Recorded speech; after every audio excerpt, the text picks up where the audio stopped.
Assalamu alaikum, hurmatly Moskvada mekендештер. Амансыздарбы? Сиздер менен кайрадан эле Москва бар туугандар. Акыркы күндөрү биздин Telegram каналдан, Telegram, WhatsApp номерлериме көптөгөн адамдар жазып атат, туугандарыбыз жазып атат, кайрылып атат. Акыркы жумада өтө текшерүү катуу болуп атат дейт. Кармагандар көп, отделенияга алып кеткендер көп. Анын арасында базада бары деле, жогу деле кетип атат дейт. Ошондуктан кече бир таанышыбыз, тууганыбыз бизге бир аудио жөнөткөн экен, ушуну негизи эле элге жеткизип коюңуз. Кыйналган мигранттар өтө көп болуп атат. Ошону жалпы эле мигранттар уксун деп ушул аудиону жөнөттүр туугандар. Сиздерге азыр жөнөткөн видеосун да коюп кетем биринчи.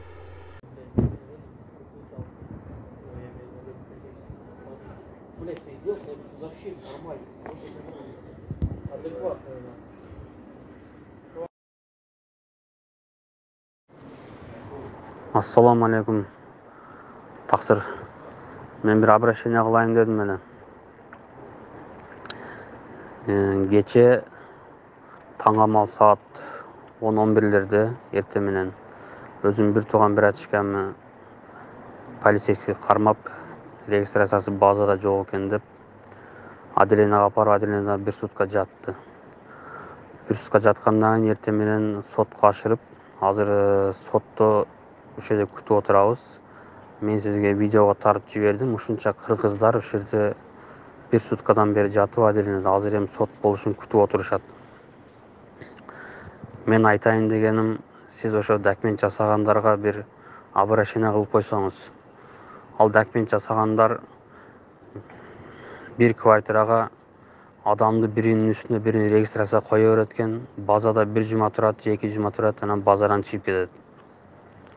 Базардан чыгып кеткенден кийин көчөдө милиция кармап, на место сүйлөшкөндөр 5000 берип чыгып кетип атат. На место сүйлөшө албагандар ушин сотко ашып, Кыргызстанга депортация болуп атат.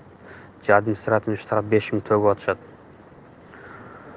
Ошо документ жасагандар ошолор нормально жакшы кылып жасаса болбойбу? 3 ай базарда тура тургандай кылып, раз документ жасайбыз деп өздөрү айтып атабы? Ошо ишине жооп берсе ошолордун айынан ушунча кыргыз какшап, депорт болгон депорт болуп атат, штраф төккөн штраф төгүп атат. Алардын айынан ушунча тапкан акчасын штраф төгүп эле жүрөт кыргыздар. Ошолорго бир кабарлап койсоңуз. Ушул тууганыбыздын аманатын жеткиздик. Буюрса, ошол документти жасап аткандар, ошол базага коюп аткандар, сиздерден дагы бир сураныч, өтүнүч. Эгерде ушул 1,5 документин алсаңыздар, ошол базасы менен 3 айга тура турган кылып, жакшы сүйлөшүп, квартиранын ээси болобу, хозяйка болобу, кемпир чалдар болобу, ошолор менен жакшы сүйлөшүп, ошол жерде МФЦдагы отургандар менен жакшы сүйлөшүп, базага толук түшүрүп, ошол жүргөн мекендештерибиздин документтерин жакшы кылып берсеңер. Ушул тууганыбыздын проблемасы почти 80% кыргыздарда, ушул мигранттарда бар да. Москвада жүргөн документ менен кыйналып жүргөндөрдүн 80% ушул. Андыктан ошол документ кылгандарга кайрылуу.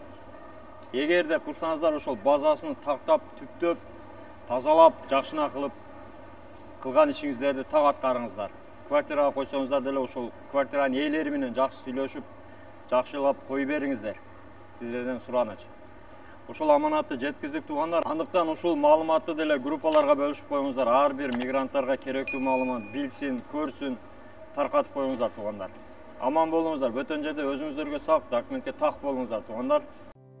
Урматтуу мекендештер, сиз чек арага ишенимдүү бароону же кирди чыкты жасап таза документ менен жүрүүнү кааласаңыз жана эмгек келишими боюнча жардам керек болсо, анда ишеничтүү айдоочу Замирбек кызматта.